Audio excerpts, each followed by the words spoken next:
Company है, 100 साल से एक ट्रेडमार्क पर, एक नाम पर काम कर रही है। उसका एक नाम है, उसकी एक साख है, उसका ट्रेडमार्क है, लोगो है उसका। उसमें से 2-4 आदमी अलग होकर एक नई कंपनी बना लेते हैं। क्या उनका बना ले? एक 100 साल से चले आने वाली कंपनी के 4 आदमी अलग होते हैं, एक अलग कंपनी बना लेते हैं।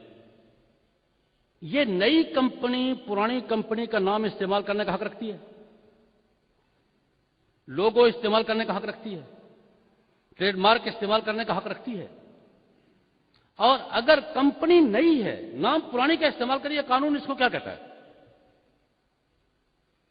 दुनिया के किसी मुल्क का कानून किसी फर्म से अलग होकर नई फर्म बनने वाली को पुरानी फर्म का नाम इस्तेमाल करने का हक देता है,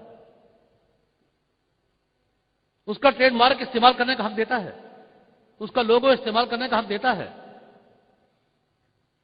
जब दुनिया की किसी कानून में इसकी गुंजाइश नहीं है, तो यहां यह फराड क्यों रवा रखा जा रहा है?